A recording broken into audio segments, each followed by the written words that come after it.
దేవుని యొక్క వాక్యంలో నుండి తదుపరి వర్తమానాన్ని మనం విందాం. హోషేయ గ్రంథం 6వ అధ్యాయంలో నుండి నేను 3 వచనాలు చదువుతాను. మనము ఈ ధ్యానాల సిరీస్ ని కంటిన్యూ చేద్దాం. హోషేయ గ్రంథం 6వ అధ్యాయం మొదటి 3 వచనాలు. మనము యెహోవా యొద్దకు మరలుదము రండి, ఆయన మనలను చీల్చివేసెను, ఆయనే మనలను స్వస్థపరుచును, ఆయనే మనలను కొట్టెను, ఆయనే మనలను బాగు చేయును. 2 దినములైన తరువాత ఆయన మనలను బ్రతికించును. మనము ఆయన సముఖమందు బ్రతుకున్నట్లు 3వ దినమున ఆయన మనలను స్థిరపరచును. యెహోవాను గూర్చిన జ్ఞానము సంపాదించుకుందాము రండి, యెహోవాను గూర్చిన జ్ఞానము సంపాదించుకొనుటకు ఆయనను అనుసరించుదము రండి. ఉదయము తప్పక వచ్చు రీతిని ఆయన ఉదయించును, వర్షము వలె ఆయన మన యొద్దకు వచ్చును. భూమిని తడుపునట్టి తొలకరి వర్షము, కడవరి వర్షము వలె ఆయన మన యొద్దకు వచ్చును. చదవబడిన లేఖన భాగాల్ని ప్రభు దీవించినట్లుగా ప్రార్థన చేద్దాం. మా ప్రభువైన యేసు క్రీస్తుని బట్టి స్తోత్రములు చెల్లిస్తున్నాం. ఆయన యందు మిమ్మల్ని మీరు ప్రత్యక్షపరుచుకున్నందుకై స్తోత్రాలు చెల్లిస్తున్నాం. నీ ప్రియ కుమారుని యొక్క ఆకర్షణ ద్వారా ప్రభా మీరు మమ్మల్ని సమీపస్తులుగా చేసుకున్నందుకై స్తోత్రాలు. శత్రువులం సమాధానపరిచారు ఆ నీ ప్రియ కుమారుని రక్తము ద్వారా. ప్రభా ఈ లాక్డౌన్ దినాల్లో మేమందరం ప్రభా మరి సంఘాలుగా చేరి సహవాసం చేసే పరిస్థితులు లేనప్పుడు ప్రభా ఈ ప్రత్యేకమైన అనుకూలత మరి కొంతవరకు మీరు మాకు అనుగ్రహించిన దానికి స్తోత్రాలు చెల్లిస్తున్నాం. ఈ దాసులను ప్రభా మీరు సిద్ధం చేసి మీరు అందిస్తున్న వర్తమానాలను బట్టి స్తోత్రాలు. దూరణాలలో పలు ప్రాంతాల్లో చెదిరి ఉన్న నీ పిల్లలందరిని బట్టి ప్రార్థిస్తున్నాం. ఈ సెషన్ లో కూడా ప్రత్యేకమైన నీ సహాయం కొరకై ఎదురు చూస్తూ యేసు క్రీస్తు ప్రభు నామములో ప్రార్థన చేయుచున్నాము తండ్రి, ఆమేన్. ప్రభునందు ప్రియమైన సోదరి సోదరులారా, హోషేయ గ్రంథాన్ని దానిలో ఉన్న కొన్ని సత్యాలని మనము ధ్యానం చేస్తాం. ఇది చాలా చిన్న పుస్తకం. పాత నిబంధన గ్రంథంలో కేవలం 14 అధ్యాయాలు కలిగినటువంటి పుస్తకం ఇది. మీరు దీన్ని ఒక 30 నిమిషాల్లో లోపులోనే చదివేయచ్చు. అంత చక్కటి చిన్న పుస్తకం. సుమారు యేసు క్రీస్తు ప్రభు శరీరధారిగా భూమి మీదకి రాకముందు సుమారు 700 సంవత్సరాల ఆ సమయంలో దైవజనుడైన హోషేయ ఆయన రాసిన, ఆయన ప్రవచించిన ప్రవచనాలు దీనిలో వ్రాయబడ్డాయి. ఈ హోషేయ గ్రంథం యొక్క మనము ఒక నక్షల్లో చెప్పాలి అంటే, చాలా క్లుప్తంగా ఈ సంఘటన మనం జ్ఞాపకం చేసుకోవాలి అంటే, హోషేయ అపనమ్మకస్తురైన తన భార్య దెబ్లయీము కుమార్తె అయిన గోమెరును పగిలిన హృదయముతో ఉన్న హోషేయ ఎలాగున తిరిగి చేర్చుకున్నాడో, ఆమె పట్ల ఎలాగున వ్యవహరించాడో ఈ గ్రంథంలో ఉపోద్ఘాతంలో మనం చూస్తాం. చెదిరిపోయిన లేదా చెడిపోయిన తన ప్రజలను దేవుడు ఏ విధంగా తిరిగి ఆయన రిస్టోర్ చేస్తున్నాడో, రివైవ్ చేస్తున్నాడో, ఆయన పునరుజ్జీవింప చేస్తున్నాడో, సమకూరుస్తూ ఉన్నాడో, దేవుని యొక్క విశేషమైన ప్రేమ ఎలాంటిదో ఈ గ్రంథంలో మనకి కనబడుతుంది. తర్వాత హోషేయ తన భార్య తనను విడిచిపెట్టి వెళ్ళిపోయినప్పుడు చాలా మంది దైవజనులు ఆ సంఘటనను వివరిస్తూ వచ్చినప్పుడు రాత్రుళ్ళు లేదా ఆమెకి అనుకూలమైన సమయంలో ఆమె ఇంటిలోంచి వెళ్ళిపోయినప్పుడు ఆ భయంకరమైన పాపం జరిగే ఆ చోట ఆమె కొరకే హోషేయ ఎదురు చూస్తూ ఉన్నప్పుడు ఇశ్రాయేలీయులు అడిగేవారట, అయ్యా నీవు దైవజనుడివి, నీవు భక్తి కలిగిన వాడవని మేము ఎరుగుదుము, మరి ఇలాంటి అపనమ్మకస్తుడైన భార్య ఎందుకు ఉంది అంటే హోషేయ లాగనేవాడట. దేవుడు ఇశ్రాయేలీయులను ఎందుకు ప్రేమిస్తున్నాడో అర్థమైతే నేను నా భార్యను ఎందుకు ప్రేమిస్తున్నానో మీకు అర్థమవుతుంది అని చెప్పేవాడట.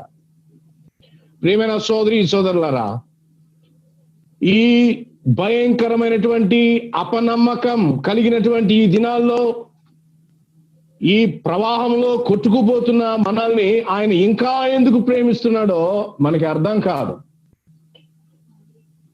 దేవుని యొక్క అన్కండిషనల్ లవ్, షరతులు లేని ప్రేమ. అలాగే ఆయన సత్యానికి ఆయుధాలు అవసరం లేదు, అనార్మడ్ ట్రూత్ అంటారు.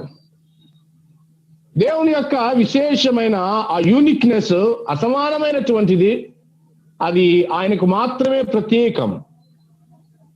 ఆ మైక్రోస్కోపిక్ వ్యూతో దేవుని యొక్క హృదయాన్ని మనం చూడగలిగినప్పుడు ఆయన ఎంతగా ఆయన మనల్ని ప్రేమిస్తూ ఉన్నాడో మనకు అర్థమవుతుంది. ఆయన సన్నిధిలో కన్నీరు కార్చడం తప్ప ఇక మనం ఒక మాట కూడా మాట్లాడే అవకాశం మనకు లేదు. దేవుని యొక్క విశేషమైనటువంటి ఆ ప్రేమ ఎలాంటిదో మనం తెలుసుకోవాలి. ఆ ప్రేమను అర్థం చేసుకోవడానికి మనం బయలుదేరినప్పుడు సియోనులో మౌనంగా ఉండుట స్తుతి చెల్లించుటే, ఇప్పుడే మనం చదువుకున్నట్లుగా ప్రభు పాదాల దగ్గర మౌనంగా ఉన్నటువంటి మరియవలే ద అల్టిమేట్ వర్షిప్ అనేది అక్కడే మనం చూస్తాం. చెడిపోయిన ఆ ప్రజలను ఆయన ప్రేమిస్తూ ఉన్నాడు. దేవుని అన్కండిషనల్ లవ్, అన్ఫెయిలింగ్ లవ్, ఆ ప్రేమ ఎంత విశేషమైందో. నేనేమంటాను అంటే యోహాను సువార్త 3:16 యొక్క ఆ సంపూర్ణమైనటువంటి ఎక్స్ప్లెనేషన్ హోషియా గ్రంథంలో మనకు కనబడుతుంది. సాధారణంగా పాత నిబంధన గ్రంథాలు మనం చదవం. క్రొత్త నిబంధన విశ్వాసులమైన మనం పాత నిబంధన గ్రంథాలు చదవాల్సిన కోణం ఏమిటి అంటే క్రొత్త నిబంధన సత్యం ద్వారానే. క్రొత్త నిబంధన సత్యమే పాత నిబంధన గ్రంథంలో ఛాయగా మనకు కనబడుతుంది.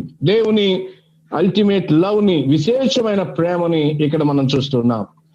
ఆ వ్యభిచార సంబంధమైన లేదా ఆ చెడిపోయిన ఆ జాతిని ఆయన మరలా ప్రేమిస్తూ ఉన్నాడు. అది దేవుని అసమానమైనటువంటి ప్రేమ. నిజానికి హోషియా గ్రంథము ఆ చిన్న ప్రవక్తల గ్రంథంగా ప్రారంభమవుతుంది, కానీ దానియేలు కంటే ఎక్కువ అధ్యాయాలు కలిగిన గ్రంథమే. దీని ఆ సైజు చాలా చిన్నది, కానీ దాని యొక్క ప్రాధాన్యత మాత్రం చాలా గొప్పది. కాబట్టి దేవుని యొక్క వాక్యాన్ని మనం చదువుతూ ఉంటుండగా 2 ప్రాముఖ్యమైనటువంటి విషయాలు మనకి కనబడతాయి. 2 ప్రాముఖ్యమైనటువంటి విషయాలు. మొదటి 3 అధ్యాయాల్లో అపనమ్మకస్తురాలైన హోషియా భార్య, హోషియా ఆమె పట్ల నమ్మకముగా ఉన్నాడు. ఈ గొప్ప సత్యమే హోషియా గ్రంథమంతా మనకు కనబడుతుంది. మొదటి 3 అధ్యాయాల్లో అపనమ్మకస్తురాలుగా ఉన్న భార్య నమ్మకస్తుడైన భర్తగా హోషియా కనబడతాడు. గోమెరు అలాగే హోషియా. 4 నుంచి 14 అనగా చివరి అధ్యాయం వరకు మనం చూసినప్పుడు అపనమ్మకస్తురాలైనటువంటి ఇశ్రాయేలు లేదా వ్యభిచారి అయిన ఇజ్రాయేల్ అని చెప్పవచ్చు. ఆ జాతి ఆయన ప్రేమిస్తున్నట్టుగా ప్రేమించలేకపోయింది. ఆ జాతి ఆయన కోరుకున్నట్టుగా ఉండలేకపోయింది. అయితే ఆయన మాత్రం నమ్మదగినవాడు, ఎంతైనా నమ్మదగినవాడు అని మనం వింటున్నాం కదా.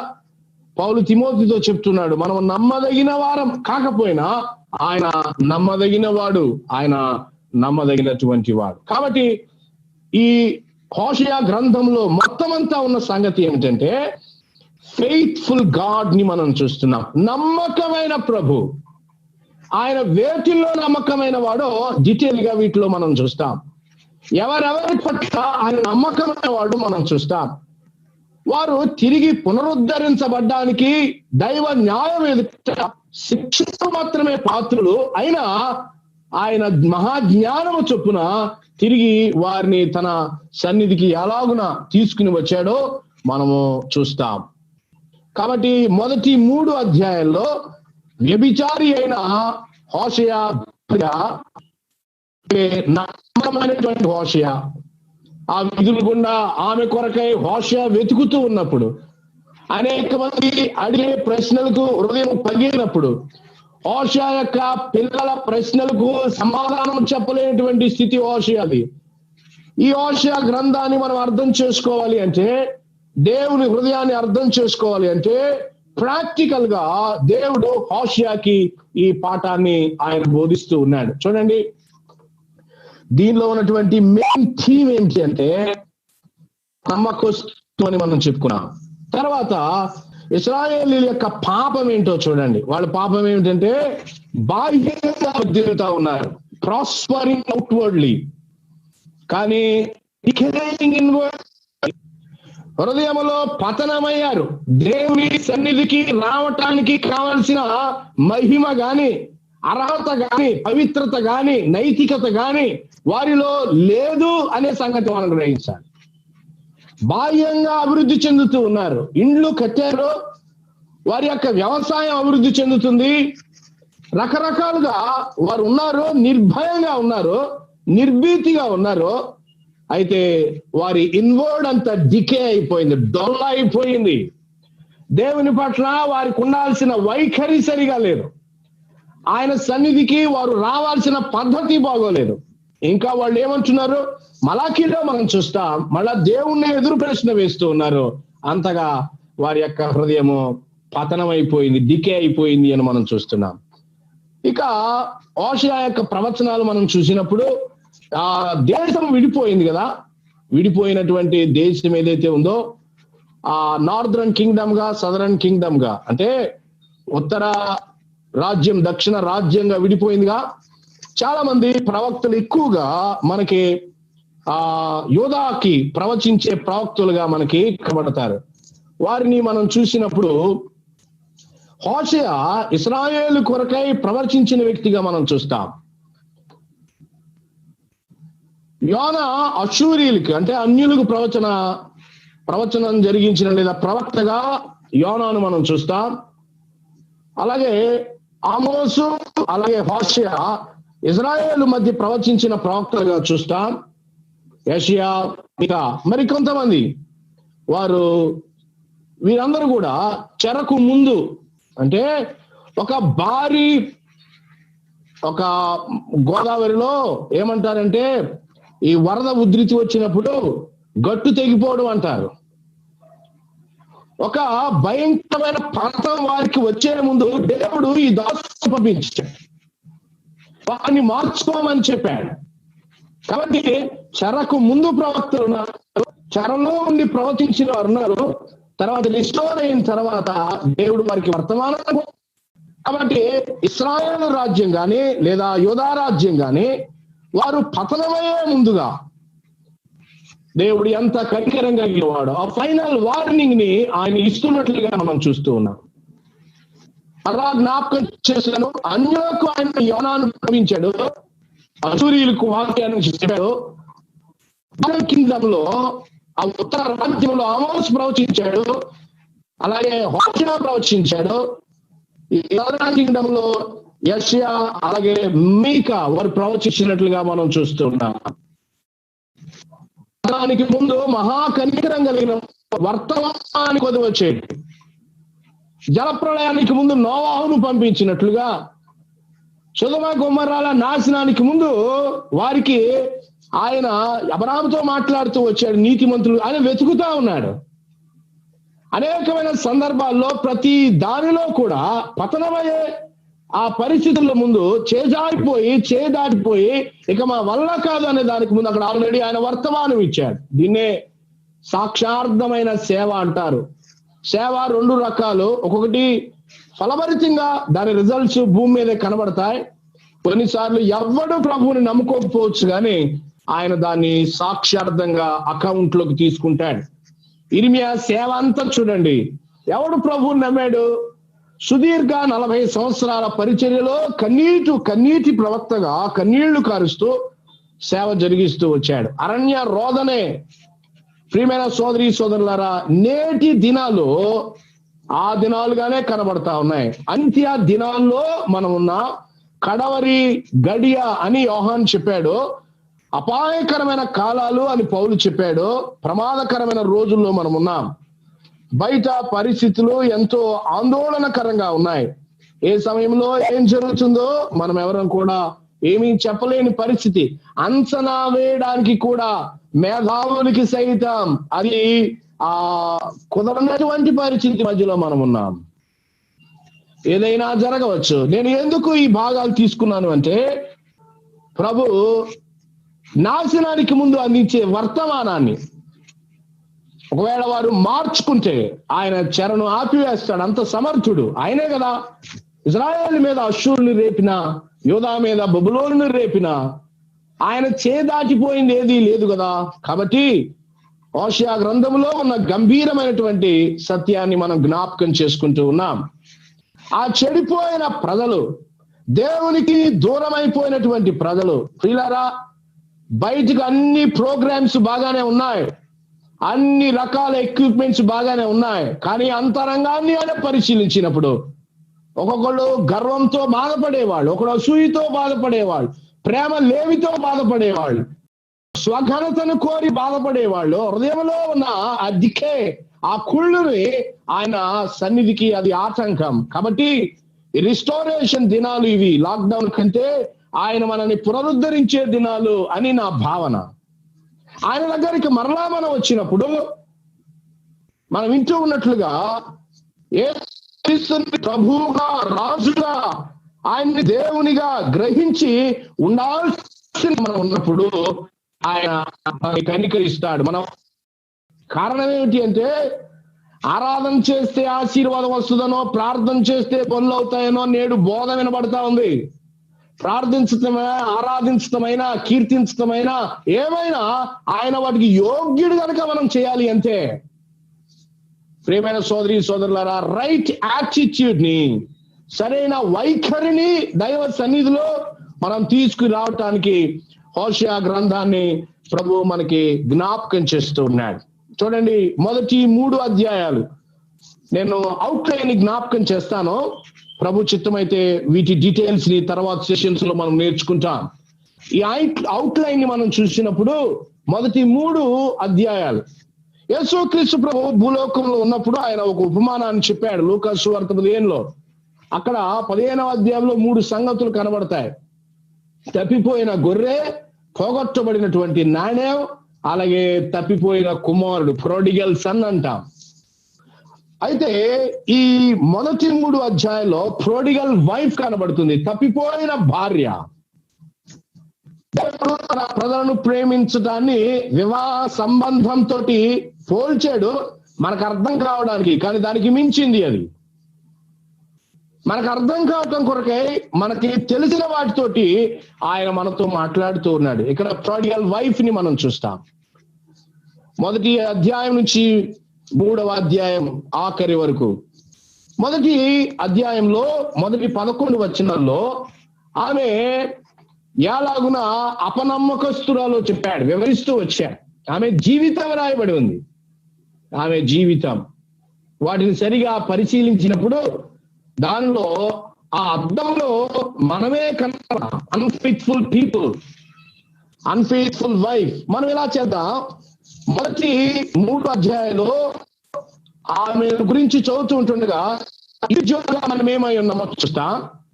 4వ అధ్యాయం నుంచి సంఘముగా లేదా సామూహికంగా దేవుని పిల్లలంగా మనము ఎలా ఉన్నామో మనము చూస్తాం. మొదటి 11 వచనాల్లో ఆమె యొక్క అపనమ్మకత్వం, ఆమె పేరు, ఆమె వృత్తి, ఆమె దిగజారుడుతనం, ఆమె యొక్క స్థితి, పరిశుద్ధాత్ముడు వాటిని అన్నిటిని రాయిస్తూ వచ్చాడు. 2వ అధ్యాయం 13 నుంచి ఆమె యొక్క శిక్ష, ఎవరెవరు అపనమ్మకస్తులుగా ఉన్నారో వారికి వ్యక్తిగతంగా శిక్ష ఉంది అని చెప్పాడు. Her punishment.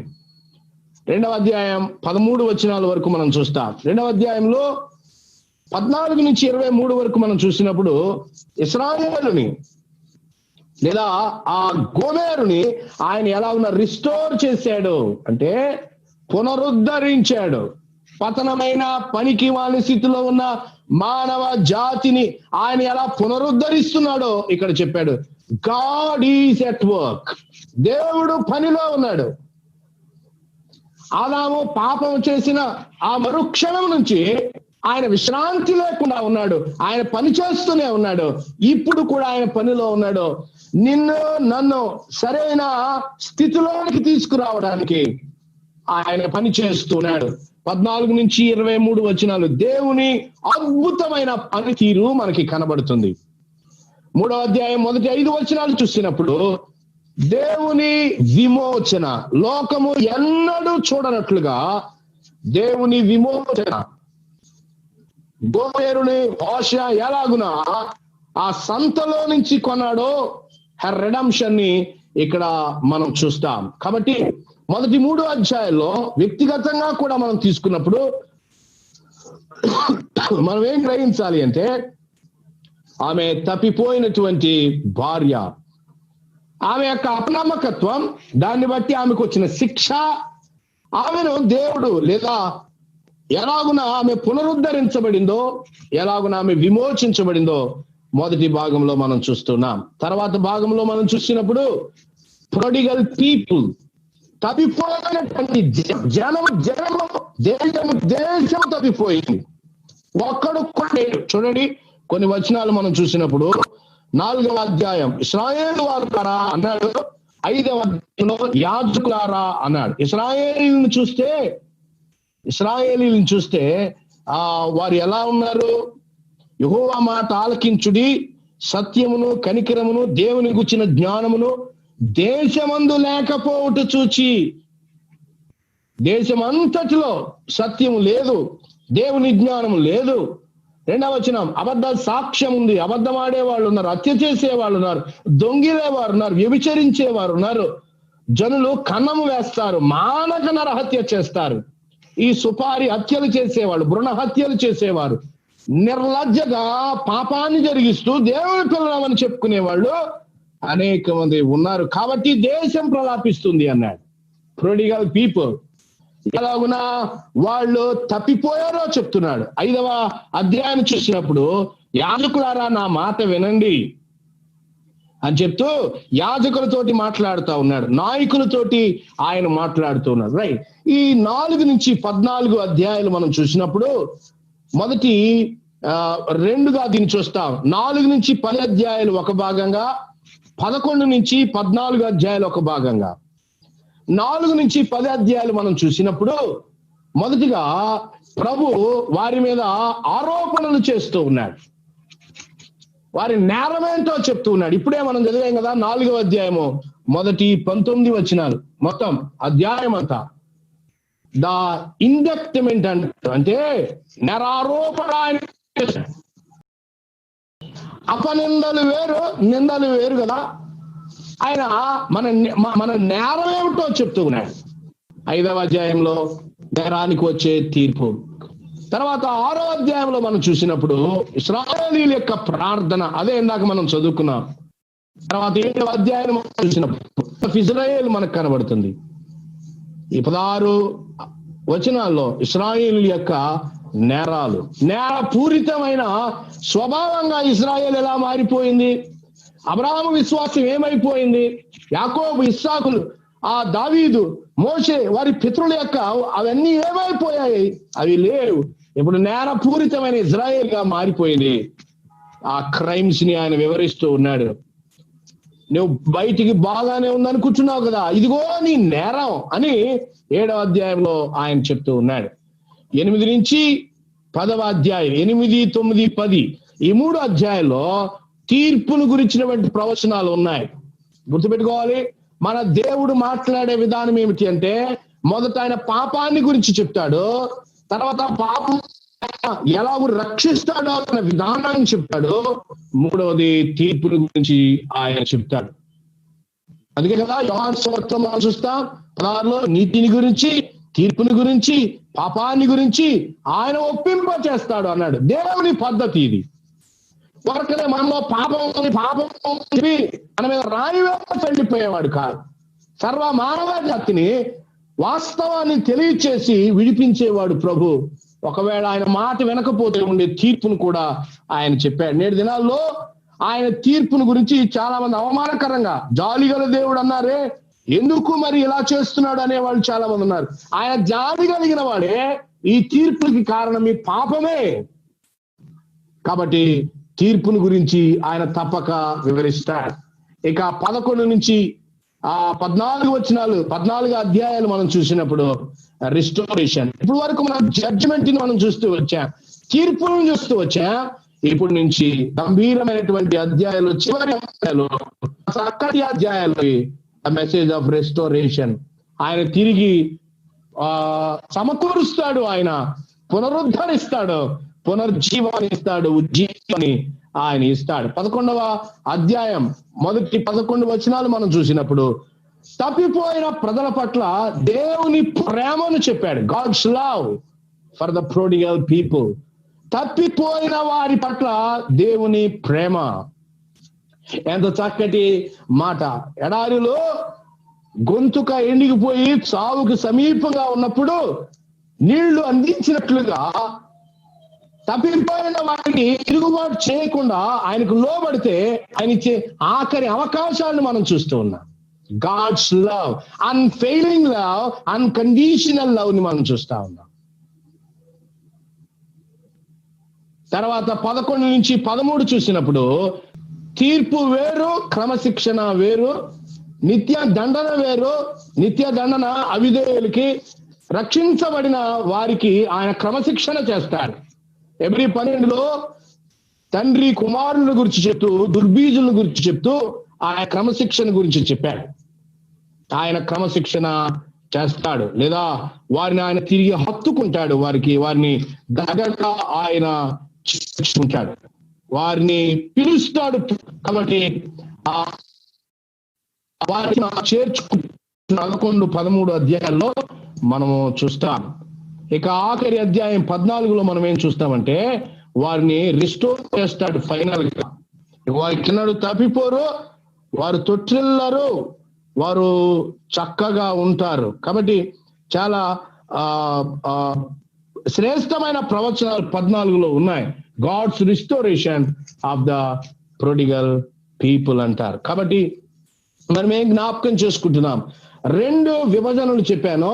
మొదటి 3 అధ్యాయాల్లో వ్యక్తిగతంగా ఆమె పట్ల హోషేయ యొక్క వైఖరి, 2వ భాగం 4వ అధ్యాయం నుంచి జాతి పట్ల హోషేయ వైఖరి. ప్రజల ప్రియమైన సోదరి సోదరులారా, మనము నేర్చుకోవాల్సిన ప్రాముఖ్యమైన పాఠం ఏమిటి అంటే, దేవుడు 2 విధాలుగా ఆయన మనతో వ్యవహరిస్తూ ఉన్నాడు. వ్యక్తిగతంగా ఆయన వ్యవహరిస్తూ ఉన్నాడు, లోబడాలి. వ్యక్తిగతంగా సుపీరియర్ లేడు అని అనుకుంటే పోయినట్టే. కాబట్టి రెండవది సామూహికంగా మనము సంఘాలుగా, స్థానిక సంఘాలుగా పునరుద్ధరించాలి. ఈ ఆఖరి దినాల్లో మనం ఉన్నాం. అన్ని ప్రాస్పరస్ గానే ఉన్నాయి, చక్కటి మందిరాలు ఉన్నాయి, చక్కటి బ్యాంక్ బ్యాలెన్స్లు ఉన్నాయి, ప్రీచర్స్ ఉన్నారు, రకరకాల కొత్త కొత్త బోధకులు ఉన్నారు, ఇంకా ఎన్నెన్నో కొత్తగా మోడర్న్ అన్ని వచ్చేసాయి. ప్రేమ సోదరి, జాతిగా రిస్టోర్ చేయబడాలి, వ్యక్తిగతంగా రిస్టోర్ చేయబడాలి, స్థానిక సంఘాలుగా మనము రిస్టోర్ చేయబడాలి. రైట్, మన ముందున్నటువంటి సమయంలో మొదటి అధ్యాయంలోనికి వద్దాం. ప్రియులారా, ఈ బ్యాక్గ్రౌండ్ ని మనం దృష్టిలో పెట్టుకోవాలి. ఇక వ్యభిచారం అనే మాట సారికి ఇక్కడ మనకి కనబడుతుంది. మీరు ఎవ్వరు అఫెండ్ అవ్వాల్సిన అవసరం లేదు. దానికి ఇక్కడున్నటువంటి అర్థం, హోషేయ గ్రంథంలో ఉన్న ఆ అర్థం ఏమిటి అంటే, దేవునిని విడిచిపెట్టుట అనే ప్రైమరీ డెఫినేషన్ ని హోషేయ గ్రంథం తీసుకుని వస్తుంది. ఏ విషయాల్లో దైవికమైన ఇంటర్వెన్స్ లేదా ఆయన యొక్క వ్యక్తిగత సంఘముగా విరుద్ధంగా ఉన్నవన్నిటినీ మనం చూసినప్పుడు, సోదరులారా, మనము వ్యభిచారంలో ఉన్నాము అని అర్థం. దేవునిని విసర్జించుట, ఈ డెఫినేషన్ ని ఈ హోషేయ గ్రంథం అంతా గుర్తుపెట్టుకోవాలి, లేకపోతే చాలా ప్రమాదం జరిగే అవకాశం ఉంది.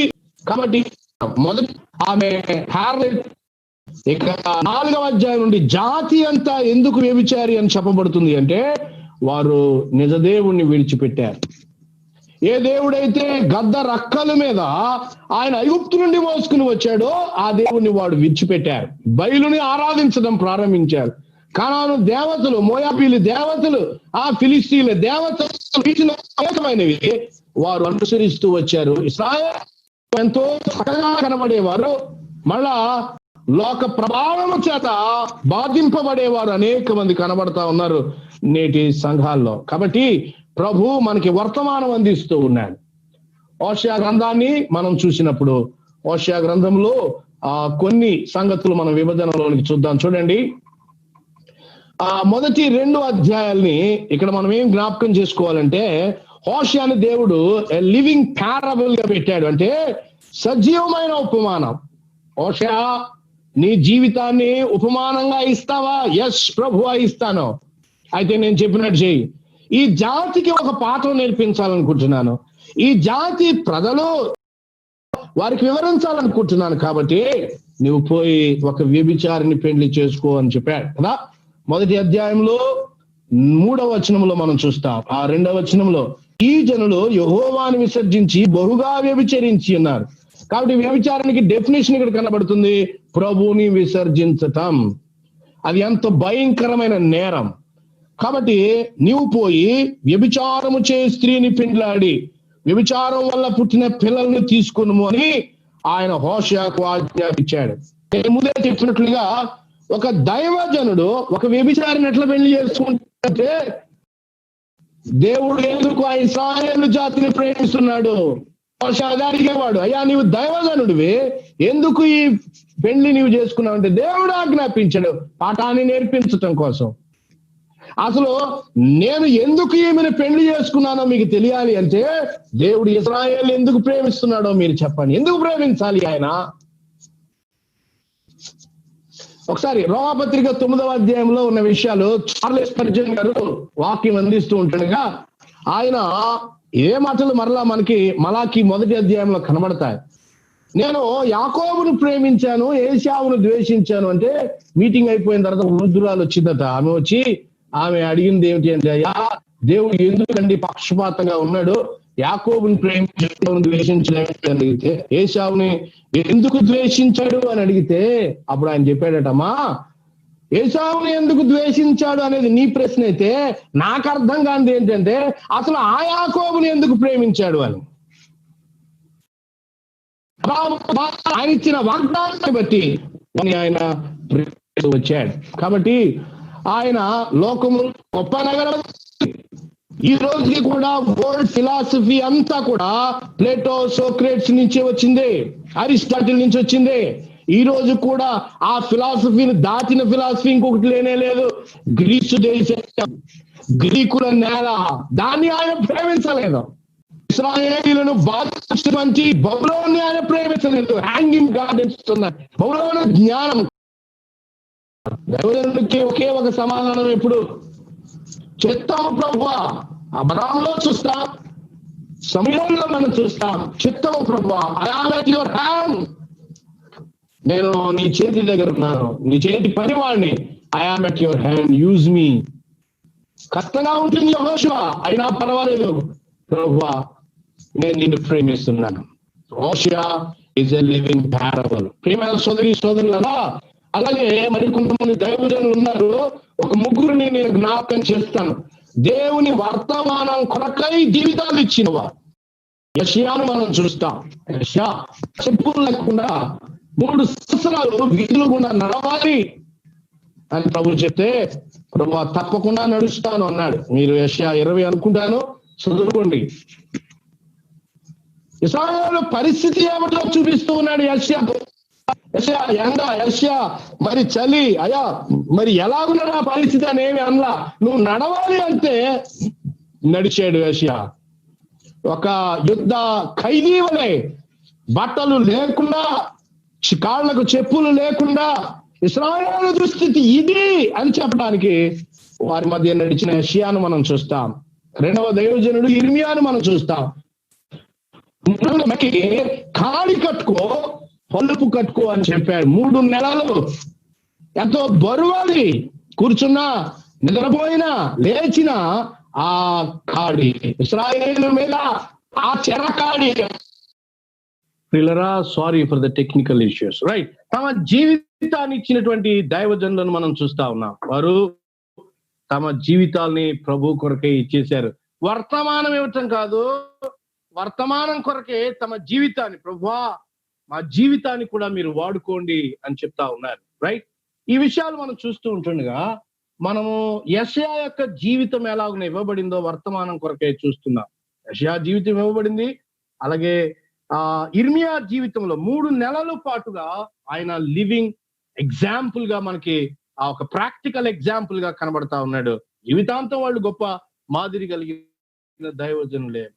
యెహెజ్కేలు యొక్క భార్య సడన్ గా చనిపోవడాన్ని మనం చూస్తాం. 24:16 మనం చూసినప్పుడు సడన్ గా ఆయన యొక్క భార్యను చనిపోయినప్పుడు ఆ పెయిన్ఫుల్ లాస్ ఏదైతే ఉందో అదే వర్తమానంగా చెప్తూ వచ్చాడు. కాబట్టి భార్యను పోగొట్టుకున్న, మెడకు కాడి ఉన్నా, అలాగే అపనమ్మకస్తురాలైన భార్యగా ఉన్నా, తర్వాత 3 సంవత్సరాలు ఇశ్రాయేలీయులకి యుద్ధ ఖైదీగా కనబడిన యెషయా, వారు ఎంత చక్కటి మాదిరికరమైన దైవజనులు చూడండి. కేవలం వారు మాటల దైవజనులు కాదు, వారు మాదిరి కలిగినటువంటి దైవజనులు, తమను తాము సజీవ యాగంగా సమర్పించుకున్నటువంటి దైవజనులు. ఇక్కడ చక్కటి పాఠాన్ని మనం నేర్చుకుందాం. వర్తమానం కంటే ముఖ్యంగా జీవితాన్ని త్యాగం చేయడం, లేదా త్యాగం అనడం అంత సబబు కాదేమో. ప్రభుకి అర్పించాల్సిందే, అది ఆరాధనకు తగిందే. మనము రోమాపత్రిక 12వ అధ్యాయంలో మొత్తం 21 వచనాలు ఉన్నాయి. వాటిలో కొన్నింటిని మనం జ్ఞాపకం చేసుకున్నప్పుడు మొదటి 3 వచనాల్లో మనం ఏం చూస్తామంటే దేవుని పట్ల వారి యొక్క వైఖరి, అంటే బిలీవర్ అండ్ సెల్ఫ్, అంటే దేవునికి తమను తాము వారు ఎలా అర్పించుకోవాలో చెప్పారు. ప్రభుకి తన్ను తాను సమర్పించుకున్నవాడు మాత్రమే 4-21 చూసినప్పుడు వారు సేవలో ఏం చేయాలో చెప్పారు. తమ జీవితాలు అర్పించుకున్న వారు మాత్రమే అంటే ఏమిటి? పరిశుద్ధాత్మ ఆధీనంలో సమస్తాన్ని ఉంచిన వారు అని అర్థం. దాన్నే నింపుదల అనే చక్కటి క్రొత్త నిబంధన సైద్ధాంతిక పదం మనం నేర్చుకుంటూ ఉన్నాం. దేవుని సంపూర్ణమైన ఆధీనంలో ఉండడం, అది 12వ అధ్యాయం. యెషయాను చూడండి, ఇర్మియాను చూడండి, యెహెజ్కేలును చూడండి, హోషేయను చూడండి. They are the living parable. వారు చక్కటి దైవికమైనటువంటి ఉపమానాలు చెప్పటం కాదు కానీ తమ జీవితాన్ని వారు ఉంచినట్లుగా మనం చూస్తున్నాం. ప్రియమైన సోదరి సోదరులారా, వారి యొక్క మినిస్ట్రీ ఒక స్ట్రేంజ్ స్టార్ట్ అన్నమాట. చాలా కొత్తగా, విచిత్రంగా కనబడుతుంది. ఎందుకు వారు ఇలాంటి పరిస్థితుల్లోనికి వెళ్లాల్సి వచ్చింది? వర్తమానికుడు ఎందుకు ఇలాంటి కష్టమైన పరిస్థితుల్లోకి వెళ్లాల్సి వచ్చింది అంటే, కొరింథీయులకు రాయబడిన 2వ పత్రిక 1వ అధ్యాయం 4-6 వచనాలు మనం చూసినప్పుడు, కొరింథీ 2వ పత్రిక 1వ అధ్యాయం 4-6 వచనాలు మనం చూసినప్పుడు, దేవుడు మమ్మల్ని ఏ ఆదరణతో ఆదరించుచున్నాడో ఆ ఆదరణతో ఎట్టి శ్రమలో ఉన్న వారినైనా ఆదరించుటకు శక్తి గలవారమగునట్లు, ఈ వర్తమానం శక్తివంతంగా వారికి తెలియాలి అంటే దేవుని హృదయమేమిటో వారికి తెలియాలి. ఈ వర్తమానం శక్తివంతంగా ప్రజలకు అందాలి అంటే ప్రజలు ఏ స్థితిలో ఉన్నారో వారికి తెలియాలి. కాబట్టి దైవజనంలో ఈ 2 అనుభవాల్ని దేవుడు అనుమతిస్తాడు. లోకం ఎంత చెడిపోయిందో దాని యొక్క ఆనవాళ్ళను తన దగ్గరలోనే ఉంచాడు. గోమేరు రూపంలో దేవుని పగిలిన హృదయం, రక్తమోడుతున్న హృదయం హోషేయ తన జీవితంలో అనుభవిస్తా ఉన్నాడు. 4-6 వచనాలు మనం చూసినప్పుడు, మేము శ్రమ పొందినను మీ ఆదరణ కొరకు, రక్షణ కొరకు పొందుతున్నాం. మేము ఆదరణ పొందిన మీ ఆదరణ కొరకే పొందేము అన్నాడు. కాబట్టి ఈ శ్రమలన్నిటిలో ఓపికతో సహించుటకు కార్యసాధకమై ఉన్నది ఈ ఆదరణ అని చెప్పాడు. కాబట్టి ఎందుకు వారికి ఇలాంటి అనుభవాలు ఉన్నాయంటే, దైవికమైన కోణములో లోకంలో ఉన్న పరిస్థితిని అర్థం చేసుకోవాలి అంటే దేవుడు స్పెషల్ గా వారిని మినిస్ట్రీలోనికి ఎలా వచ్చేసాడు. ఏ దైవజనుడు ఇలాంటి అనుభవంలో ఉంటాడు? ఆయన తన యొక్క ప్రజలను చక్కగా అర్థం చేసుకుంటాడు.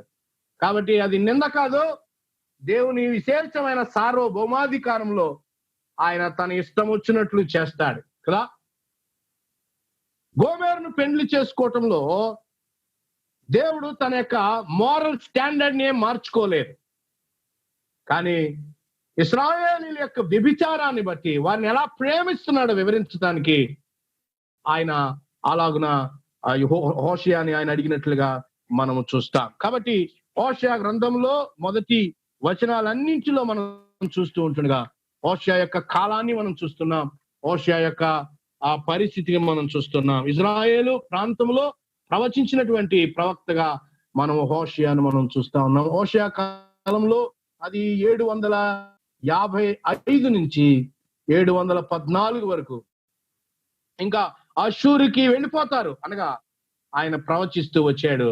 అయినా వారు వినలేదు కాబట్టి అష్షూరుకి వెళ్ళిపోయారు. ప్రియులారా, దేవుని యొక్క వాక్యం అంత్య దినాల్లో మనకు వినబడుతూ ఉంటుండగా నమ్మని వారేమి నమ్మిన వారేమి ప్రభు యొక్క ఆ వర్తమానాన్ని అంగీకరించి నమ్మని వారు రక్షణ పొందాలి. హోషేయ అంటే అర్థం అదే, సాల్వేషన్, రక్షణ, రక్షకుడు.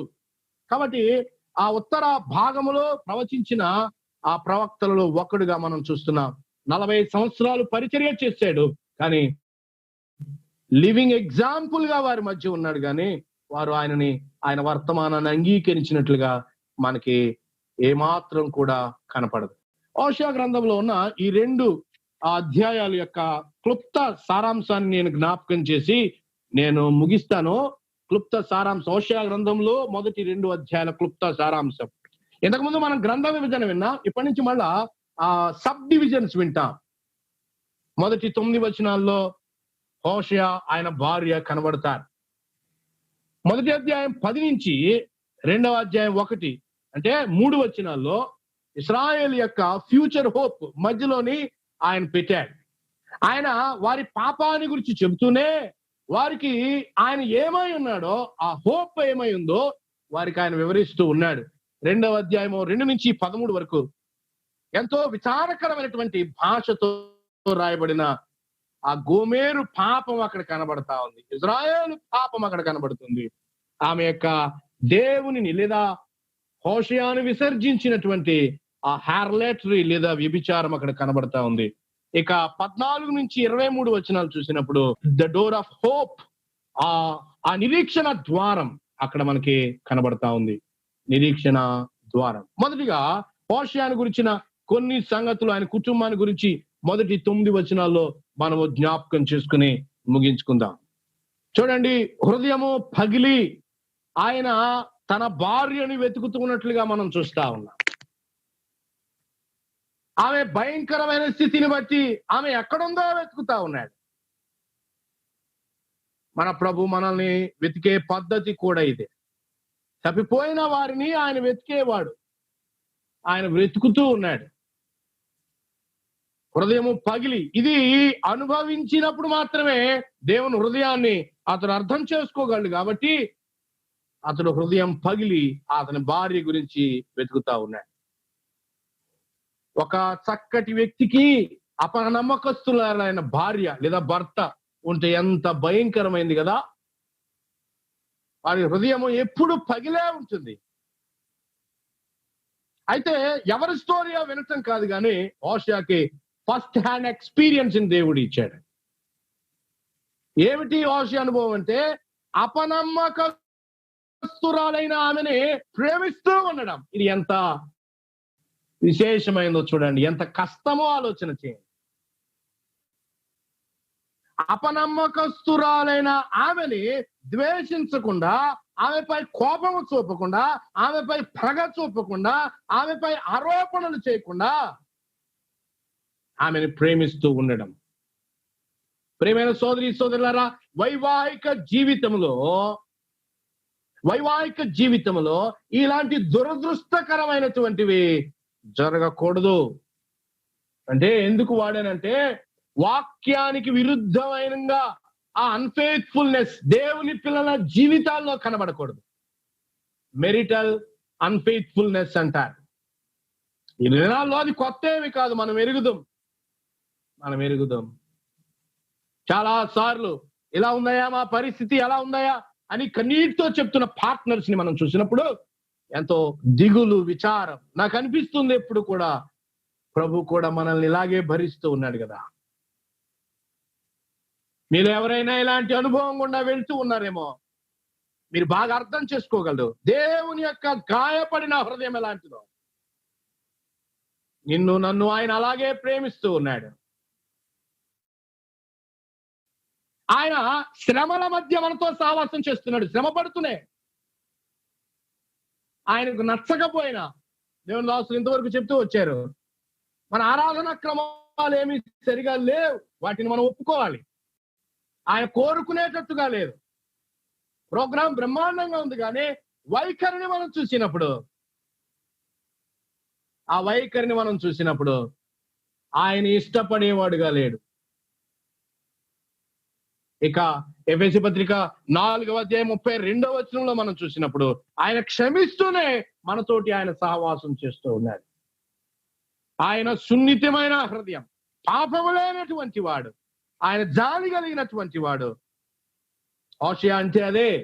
హోషేయ, నీ భార్య పట్ల నువ్వు ఇలాగే ఉండాలి అన్నాడు. మన వ్యక్తిగత వివాహ జీవితంలో కానీ, వ్యక్తిగతంగా దేవునితో మన సంబంధం కానీ, తోటి సహోదరులతో సంబంధం కానీ, హోషేయ లాంటి వైఖరిని మనం కలిగి ఉండడం ఎంత శ్రేయస్కరం.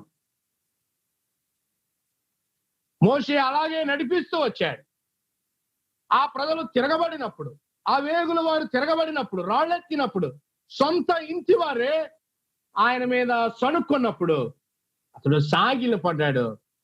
వారితో నడవడానికి ఇష్టపడ్డాడు. వారితోనే కనానులోనికి వెళ్ళడానికి ఇష్టపడ్డాడు. అంతకు మించి ప్రభువైన యేసుక్రీస్తు ఇస్కరియోతు యోధా పట్ల ఆయన వైఖరి, ఆయన దీనత్వంలో ఉన్న వైఖరి. హోషేయలో దీనుడు కనబడుతున్నాడు, మన ప్రభువులో దీనత్వం కనబడుతుంది. దీనుడుగా ఆయన దాసుడుగా కనబడుతూ ఉన్నాడు. నేను సాత్వికుడను, దీన మనస్సు గలవాడును గనుక మీ మీద నా కాడి ఎత్తుకోండి అన్నాడు కదా. ఆ ప్రభువే అలా చెప్పగలడు. ఆయన దీనత్వంలో ఫేవరెటిజం లేదు. పేతురు కాళ్ళు ఒకలాగా, ఇస్కరియోతు యోధా కాళ్ళు ఒకలాగా ఆయనకి కనపడలేదు. పేతురు కాళ్ళు ఏమో ఒక్క నీటితోటి, ఇస్కరియోతు యోధా కాళ్ళను మరొక నీటితోటి ఆయన కడగలేదు. ఆ పస్కా భోజనంలో ఆయన రొట్టె ముక్కని ఇస్తా ఉన్నాడు. ఆయన 3.5 సంవత్సరాలు తాను అప్పగించేవాడు ఎవడో ఎరిగి ఆయన వానితోటి ఆయన సహవాసం చేస్తూ వచ్చాడు. చెలికాడా అన్నాడు కదా ఆఖరిలో.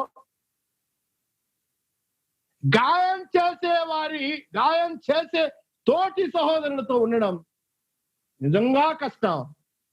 అయితే హోషేయ మనకు పాఠాన్ని నేర్పిస్తూ ఉన్నాడు. ప్రభు మించి, అందరికంటే మించి ప్రభు మనకు పాఠాన్ని నేర్పిస్తూ ఉన్నాడు.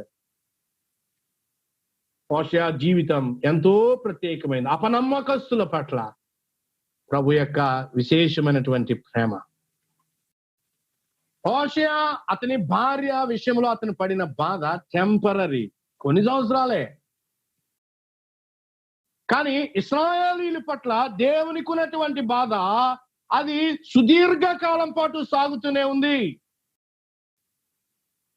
యేసు ప్రభు తన ప్రేమను చూపించడానికి కల్వరి శిలువ మీదకి వచ్చినప్పుడు వారు మరింత చీకటి హృదయంగా మార్చేసుకున్నారు.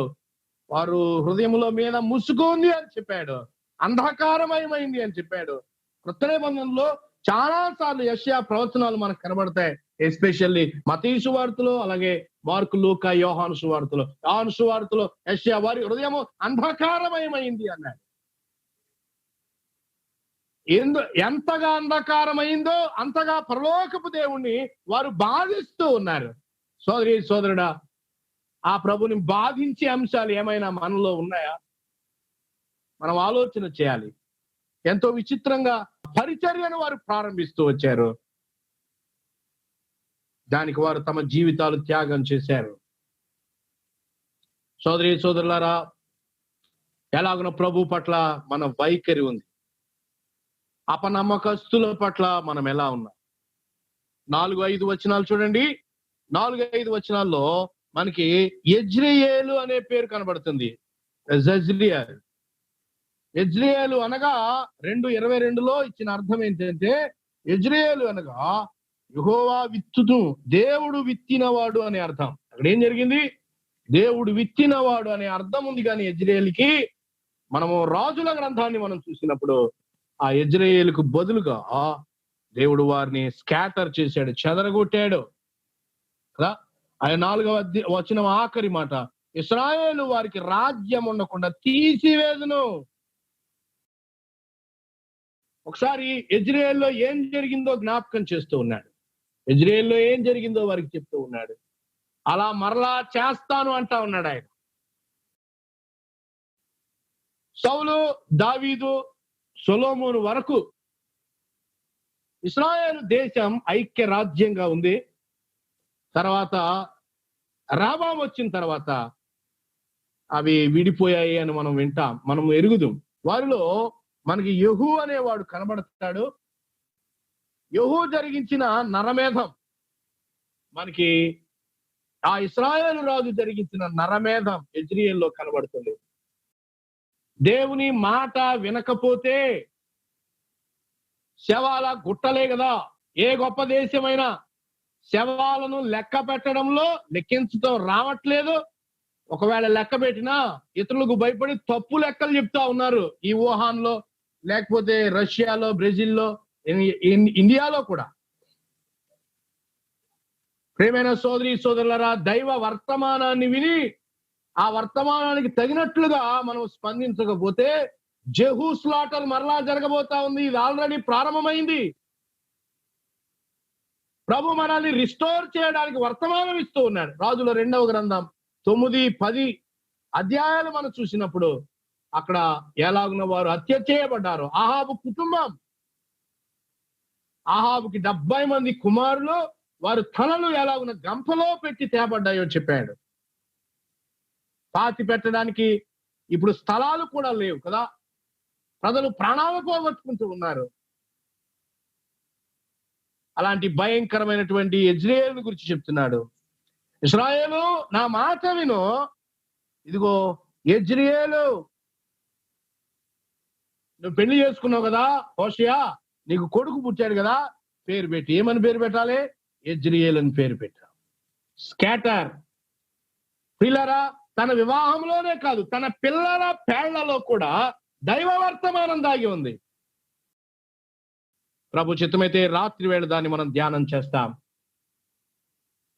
ఆయన వారికి జరగబోయే దాన్ని చెప్తా ఉన్నాడు, వారు మార్చుకోవాలి అని. వారికి అన్ని అవకాశాలు ఇస్తూ ఉన్నాడు. ప్రియమైన సోదరి సోదరులారా, ప్రభు అయిన యేసుక్రీస్తు ద్వారా ఆయన మనల్ని సంధిస్తూ ఉన్నాడు, సమాధాన పడమని. నమ్మని వారు ప్రభు రక్తంలో కడగబడి దేవుడితో సమాధాన పడాలి. ఎందుకంటే పాపము మనుషులను శత్రువులుగా చేసింది. ఒకవేళ సమాధానం పడకపోతే యజ్రియలు అనుభవం రాబోతా ఉంది ఎవరికైనా సరే. రక్షించబడిన మనం మార్చుకోవాల్సినవి, సరిచేసుకోవాల్సినవి, లేకపోతే వాటి కాన్సిక్వెన్సెస్ ని జీవితంలో భరించాలి. ప్రభు ఎంతో ప్రేమ కలిగిన వాడు. ఆ గొప్ప ఏర్పాట్లు కల్వరిలో మనకందరి కొరకు ఆయన జరిగిస్తూ వచ్చాడు. ఈ వాస్తవాన్ని ఎరిగి మన జీవితంలో సాగిపోదాం.